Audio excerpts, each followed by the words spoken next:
أما بعد فأعوذ بالله من الشيطان الرجيم بسم الله الرحمن الرحيم أم حسبت أن أصحاب الكهف والرقيم كانوا من آياتنا عجبا صدق الله العظيم۔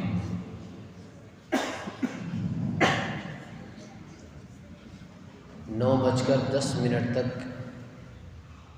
قرآن کی تفسیر ہوگی، تھوڑی دیر تشریف رکھیں۔ محترم حاضرین کرام، بزرگان دین، نوجوانان اسلام اور عزیز طلبہ،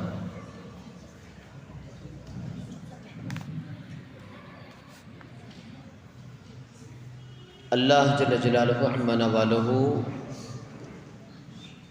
سورہ کہف کی اس آیت میں، چونکہ سورہ کہف کی تفسیر چل رہی ہے، ام حسبت ان اصحاب الکہف والرقیم کانوا من آیاتنا عجبا، اللہ تعالیٰ امت محمدیہ کو مخاطب کر کے کہتے ہیں کہ کیا تم گمان کرتے ہو کہ یہ کہف کا واقعہ، اصحاب کہف کا واقعہ، اصحاب رقیم کا واقعہ یہ ہمارے عجیب و غریب نشانیوں میں سے ہے؟ یعنی مطلب یہ ہے کہ کیا تم یہ سمجھتے ہو کہ یہ واقعہ کا پیش آ جانا ناممکنات میں سے ہے؟ تمہارے لیے یہ ناممکنات میں سے ہے؟ اللہ تعالیٰ یہ سمجھانا چاہتے ہیں کہ اس کو تم ناممکنات میں سے مت سمجھو، بلکہ یہ اصحاب کہف نے جو کوششیں کی اپنے ایمان کو بچانے کے لیے، اپنے دین کو بچانے کے لیے،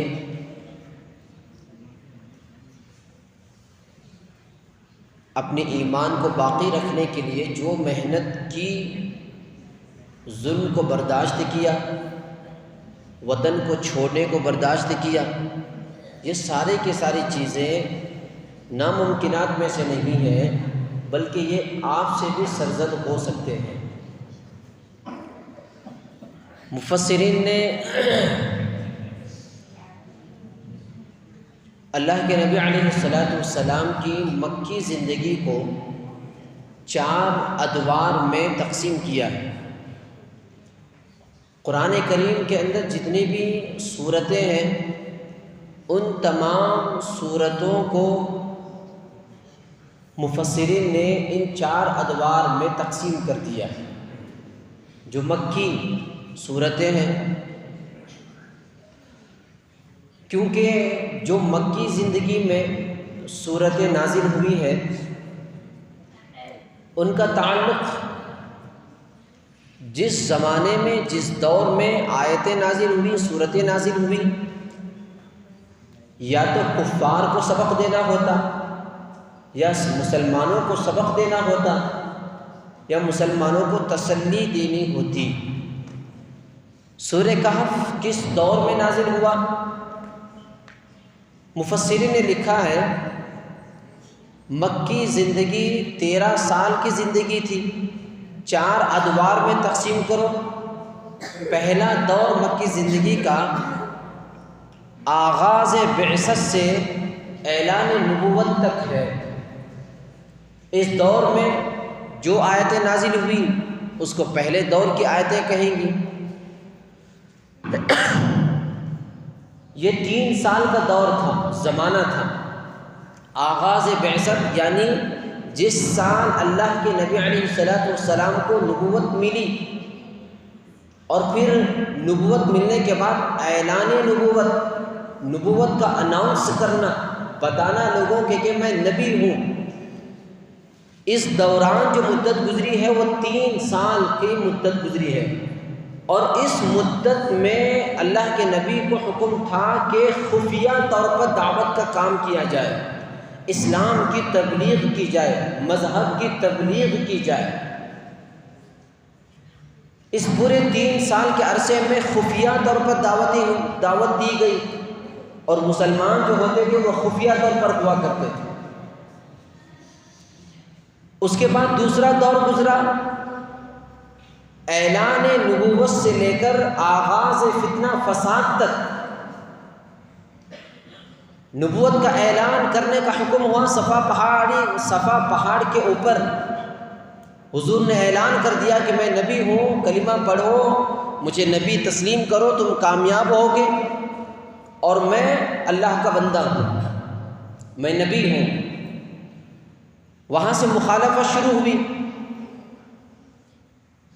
تو وہ دوسرا دور وہاں سے لے کر آغاز فتنہ فساد تک تھا۔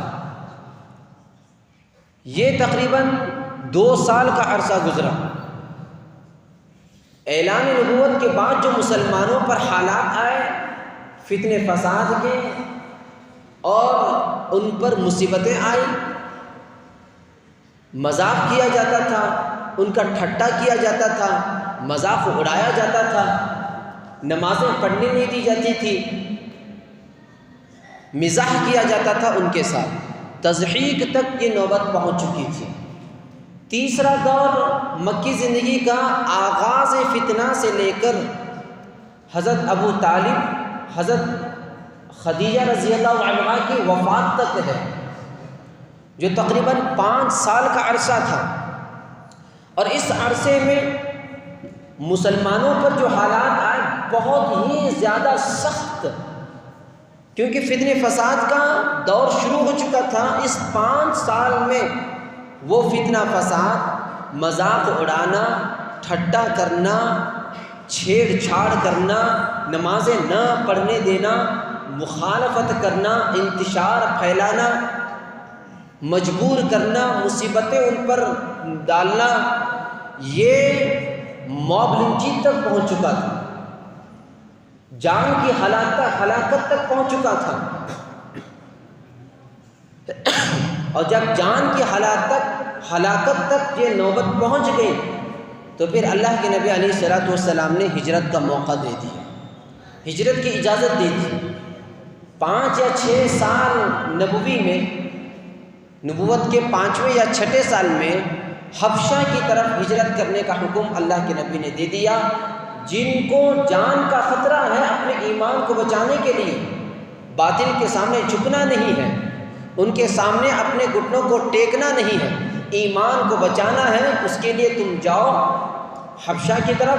حبشہ کا بادشاہ نرم دل کا ہے، قبول کر لے گا، پناہ دے دے گا۔ چوتھا دور جو ہوا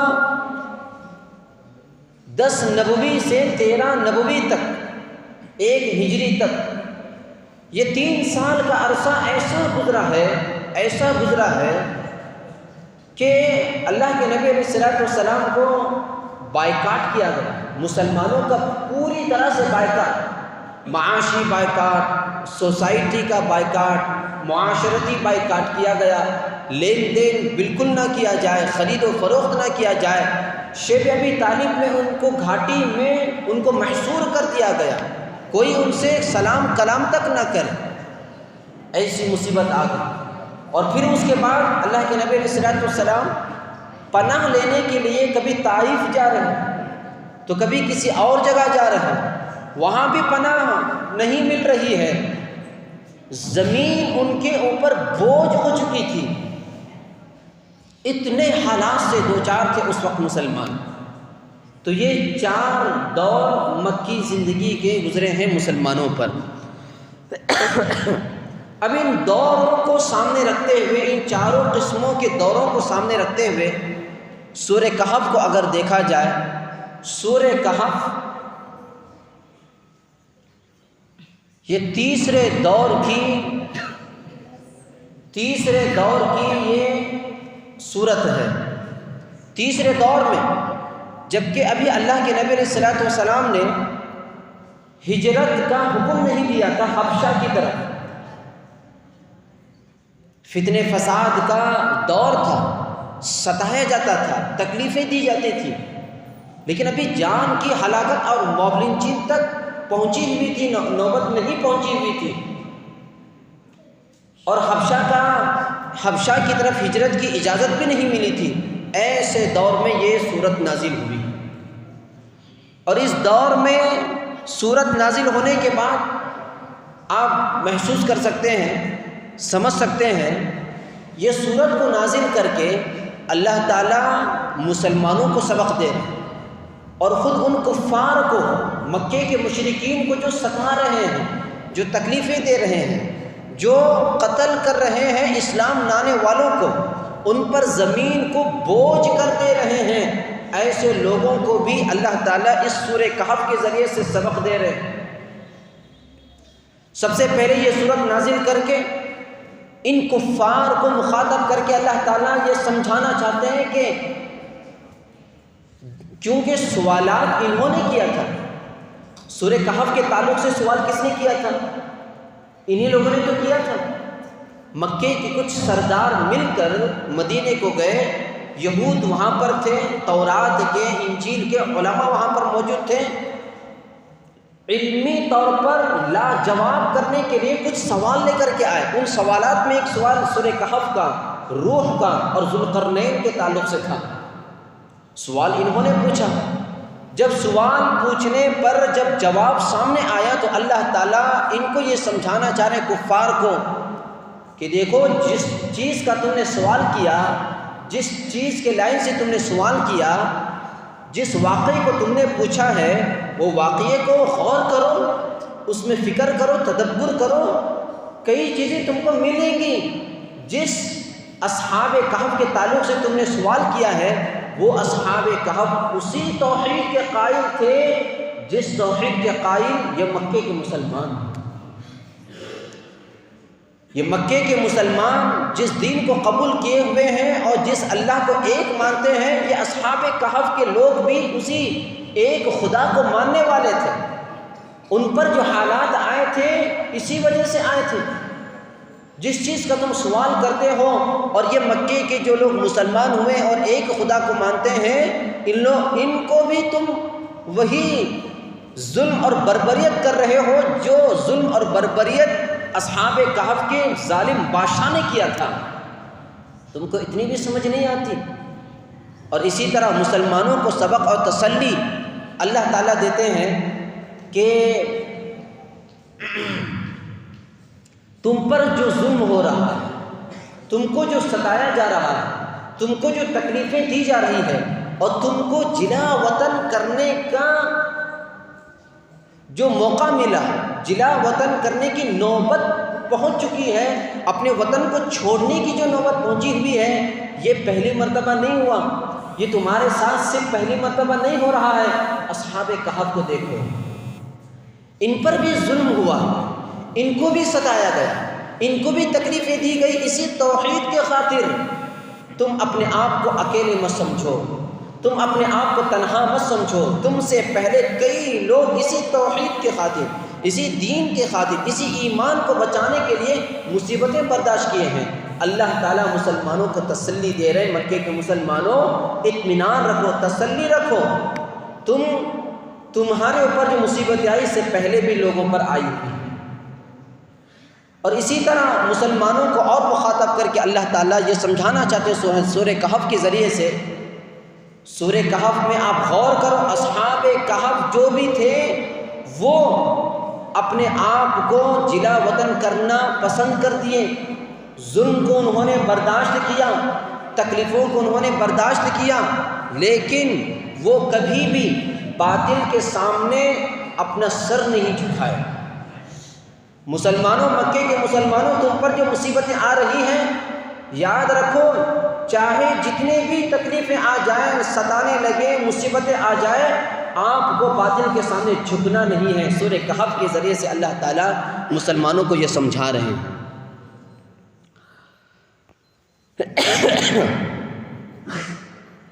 اسی طرح کفار کو ایک اور سبق دیا گیا۔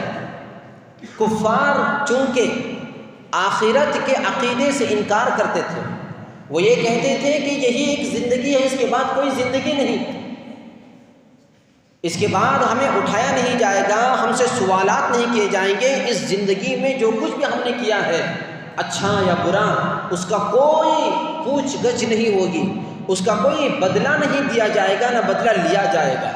یہ ان کا، اور آخرت میں جو میدان حشر قائم ہونے والا ہے وہ صریح انکار کرتے تھے۔ اللہ تعالیٰ ان کو سمجھا رہے ہیں، جس اصحاب کہف کے تعلق سے تم لوگوں نے سوال کیا، اصحاب کہف میں دیکھو، اصحاب کہف کے واقعے میں غور کرو کفار کہ اصحاب کہف کے واقعے میں آپ کو معلوم ہو جائے گا، آخرت کا عقیدہ سمجھ میں آ جائے گا، کیونکہ اصحاب کہف کو اللہ نے 300 سال تک سلایا اور سلانے کے بعد اللہ تعالیٰ ان کو اٹھایا۔ 300 سال سونے والے لوگ پھر اللہ تعالیٰ نے ان کو زندہ کر کے اٹھایا۔ اس میں تمہیں آخرت کا عقیدہ سمجھ میں نہیں آتا، آخرت کا یقین تمہیں نہیں آتا، قیامت کا یقین تمہیں نہیں آتا۔ یہ کفار کو اللہ تعالیٰ مخاطب کر کے سمجھا رہے ہیں۔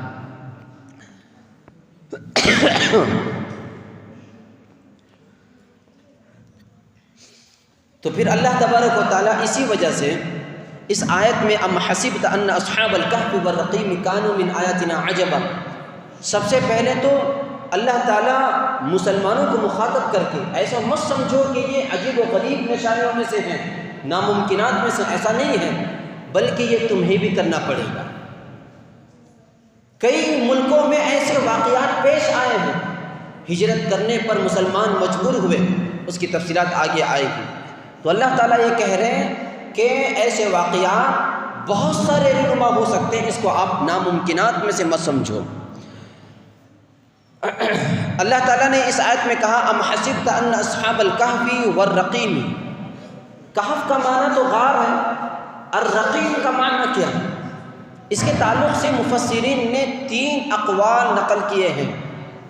الرقیم کا معنی ایک وادی کے ہیں، گھاٹی کے ہیں، وادی 2 پہاڑوں کے بیچ کی جگہ کو بھی وادی کہتے ہیں، الرقیم کہتے ہیں، یا پہاڑ کے نیچے حصے کو بھی وادی کہا جاتا ہے۔ وادی مکہ کیوں کہا جاتا ہے؟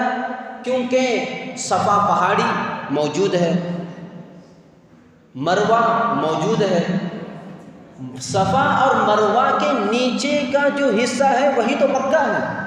آج سمجھ میں نہیں آتا حاجیوں کو، اس زمانے میں سمجھ میں آتا تھا۔ صفا اور مکہ پہاڑ تھے، ابھی تو بالکل، اور اس کے نیچے کے حصے کو ہی مکہ کہا جاتا ہے۔ تو الرقیم کے ایک معنی وادی کے ہیں، اور دوسرا معنی ہے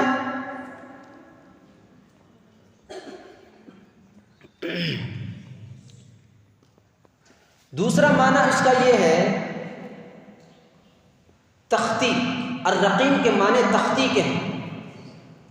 اصحاب کہف کے تعلق سے اس زمانے میں جو ظالم بادشاہ ان کو گرفتار کرنے کا حکم دیا تھا کہ یہ لوگ جہاں کہیں بھی ہیں اور ہم کو جو خدا نہیں مانتے اور ایک الگ دین انہوں نے قائم کر لیا، ان کے عقائد، ان کے نظریات الگ ہیں، ان کا ایمان الگ ہے، یہ جو بھی لوگ ہیں ان کو پکڑ کر کے لیں۔